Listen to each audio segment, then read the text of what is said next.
మీనా డబ్బుల్ని కొట్టేసిన చింతామణికి ఊహించని షాక్ ఇచ్చిన బాలు ట్విస్ట్ అయితే అదిరిపోతుందండి. చివరి వరకు స్కిప్ చేయకుండా చూసేయండి. గుండె నిండా గుడి గంటల్లో ఏం జరగబోతుందో టీవీలో కన్నా ముందుగా మీరు చూడాలనుకుంటే తప్పకుండా మా ఛానల్ని సబ్స్క్రైబ్ చేసుకొని పక్కనే ఉన్న గంట సింబల్పై ఆల్ అని క్లిక్ చేయండి. వీడియో నచ్చితే తప్పకుండా లైక్ చేయండి. మీనాకి ఈవెంట్ మేనేజర్ అయితే ఫోన్ చేసి ఆర్డర్ ఉందమ్మా, తొందరగా రమ్మని చెప్తాడు. అప్పుడే మీనా ఆర్డర్ తీసుకోవడానికి వెళ్తుంది. చూడమ్మా మీనా, నువ్వు చేసే డెకరేషను అందరికీ కూడా చాలా బాగా నచ్చుతుంది. అందుకని మేము తీసుకున్న కొన్ని ఫంక్షన్లకి నువ్వే డెకరేషన్ చెయ్యాలి. ఆ చింతామణిని కూడా కాదని నీకే ఈ డెకరేషన్ అప్పజెప్పమని మా ఎండి గారు చెప్పారు. తక్కువ రేటుతో నువ్వు చాలా బాగా చేస్తున్నావు. అందుకేనమ్మా ఇప్పుడు ఈ ఆర్డర్ కూడా నీకే ఇస్తున్నాము అని అతను అనడంతో చాలా సంతోషం సార్ అని అంటూ ఉంటుంది మీనా.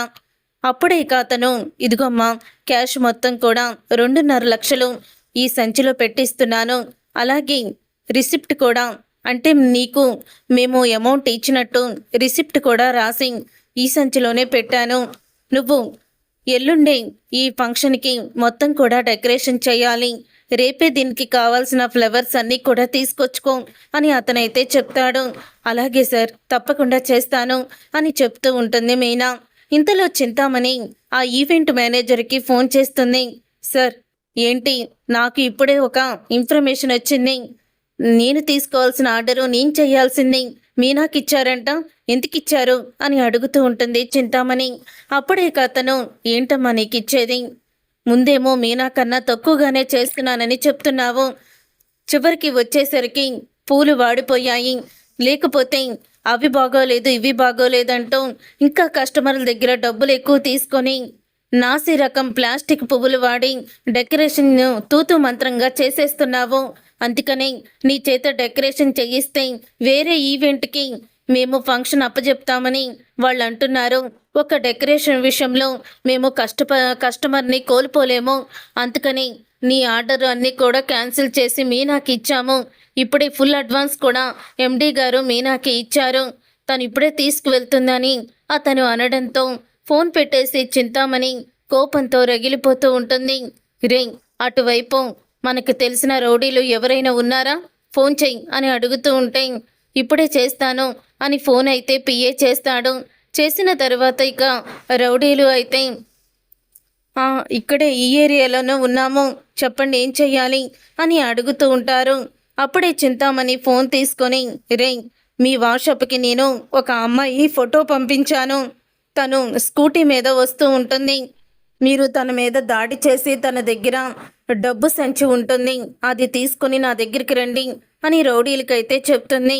సరే అక్క అని చింతామణితో రౌడీలు చెప్తారు.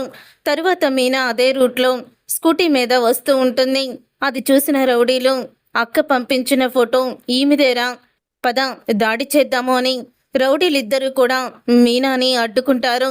అప్పుడే మీనా, ఎవరు మీరు, దున్నపోతులాగా నా బండికి అడ్డొచ్చారేంటి అని అడుగుతూ ఉంటే, మమ్మల్ని దున్నపోతులు అంటావా అని మీనా చెయ్యి పట్టుకొని ఇక స్కూటీని పడేస్తాడు రౌడీ. తర్వాత ఇక మీనా బాక్స్లో ఉన్న ఇక సంచిని తీసుకొని వీళ్ళిద్దరూ కూడా, రౌడీలిద్దరూ కూడా మీనాని వదిలేసి ఇక పరిగెత్తుతారు. అప్పుడే ఇక మీనా అయితే, రే, ఇది నా సంచి అంటూ సంచిని పట్టుకుంటుంది. వెనకాల ఉన్న వ్యక్తి చేతిలో ఉన్న సంచి, ఆ సంచి పట్టుకొని తను బైక్ వెనకాలే పరిగెత్తుతుంది. ఇక రౌడీలు బైక్ అయితే ఆపరు, ఇక పోనిస్తూనే ఉంటారు. దాంతో ఇక మీనా పరిగెత్తలేక కింద పడిపోతుంది. కింద పడిపోయిన మీనాకి చేతులకి ముఖానికి గాయాలు అవుతాయి.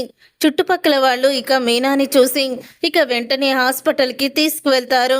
అలా తీసుకువెళ్ళిన తరువాత మీనా ఫోన్కి అప్పుడే బాలు ఫోన్ చేస్తాడు.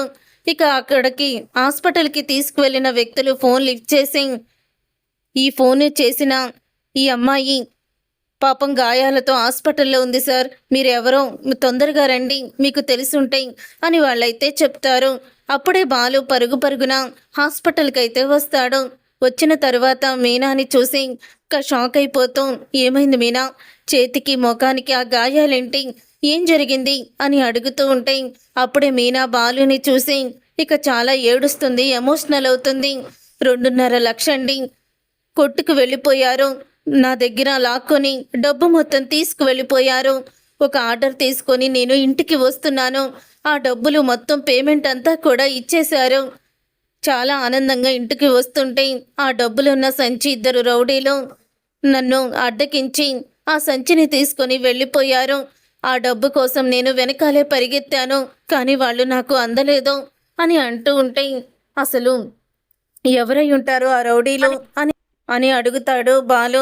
నాకు తెలిసి చింతామణి అనుకుంటున్నాను అని అనగానే అప్పుడే పక్కనే ఉన్న ఒక ఆమె అయితే, చింతామణియా అంటే పెళ్ళిళ్ళకి డెకరేషన్ చేస్తుంది ఆమె కదా అని అడుగుతుంది.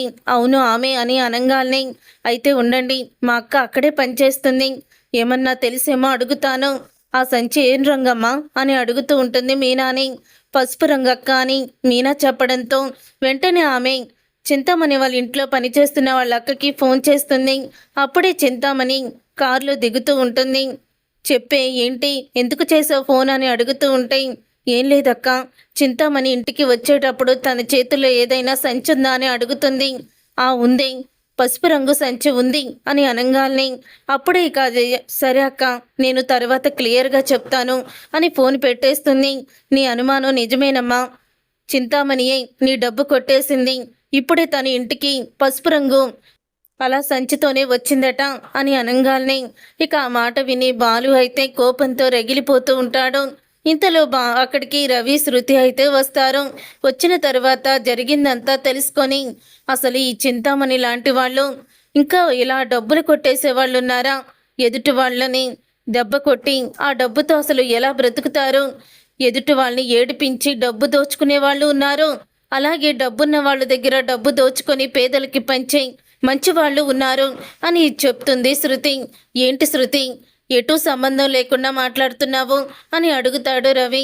ఈరోజు నేను ఒక డబ్బింగ్ చెప్పాను రవి, దాంట్లో ఒక అతను ఉంటాడు, పేదవాళ్ళకి అంతా కూడా డబ్బు పంచుతూ ఉంటాడు. డబ్బున్న వాళ్ళు డబ్బు తీసుకొచ్చి ఇన్కమ్ ట్యాక్స్ ఆఫీసర్లుగా వాళ్ళ ఇళ్ళకి వెళ్ళి వాళ్ళ దగ్గర ఉన్న బ్లాక్ మనీని మొత్తం కూడా తీసుకొని పేదవాళ్ళకి పంచుతూ ఉంటారు.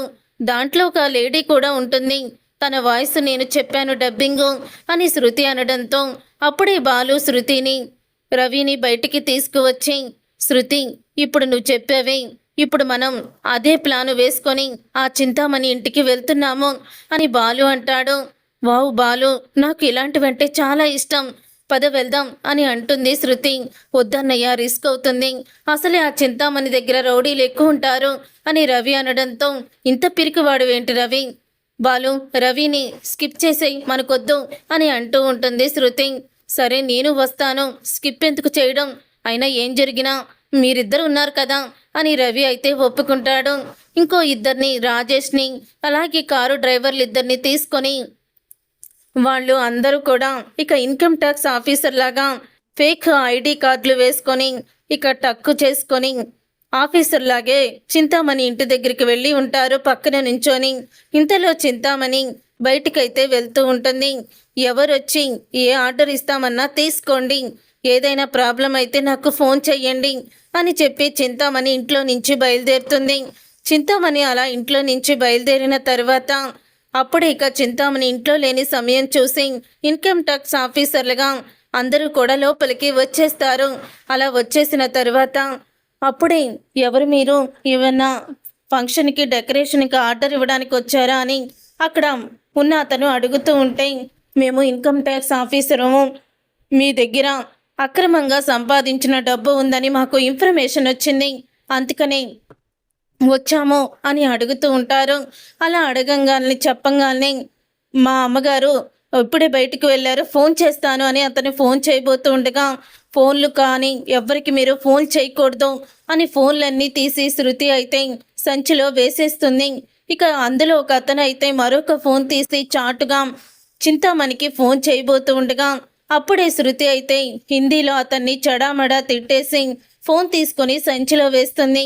బాలు రవి శృతి హిందీకి షాక్ అయిపోయి చూస్తూ ఉంటారు. మీరేమంటున్నారో మాకు అర్థం కావడం లేదు మేడం అని అతను అడుగుతూ ఉంటే, మేడం హిందీలో మాట్లాడుతున్నారు, ఇన్కమ్ ట్యాక్స్ ఆఫీసర్లు అంటే దేశం మొత్తం తిరుగుతారు, మాకు అన్ని భాషలు వచ్చు అని బాలు అయితే చెప్తాడు. సోదా చేయండి అంతా కూడా అంటూ మొత్తం ఇల్లంతా కూడా వెతుకుతూ ఉంటారు. అప్పుడే చింతామణి గదిలోకి వెళ్ళి చింతామణి లాకర్ని ఓపెన్ చేస్తాడు బాలు.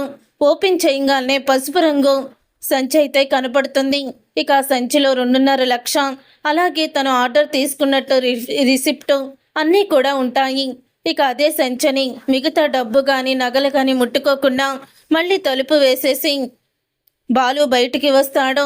నాకు ఇక్కడ ఎటువంటి డబ్బు దొరకలేదు, పదండి వెళ్దాం అని బాలు ఇక వాళ్ళందరినీ తీసుకొని బయలుదేరిపోతూ ఉండగా ఇంతలో చింతామణి ఇక ఎదురొస్తుంది. చింతామణి ఎదురు పడుతుంది. ఇక చింతామణి చూసి షాక్ అయిపోతూ ఉంటాడు బాలు. నువ్వు ఆ మీనా భార్యవు కదా, నేను లేని సమయం చూసి నా ఇంట్లో దొంగతనం చేయడానికి వచ్చావా? నీ చేతిలో ఉన్న సంచి ఏంటి అని అడుగుతూ ఉంటే, నా చేతిలో ఉన్న నా సంచి నాదే, అందుకే నీ లాకర్లో ఎంత డబ్బు నగలు ఉన్నా ఏమీ ముట్టుకోలేదు, కేవలం నా భార్య కష్టపడి సంపాదించిన డబ్బుని మాత్రమే నేను తీసుకొస్తున్నాను అని చెప్తాడు బాలు.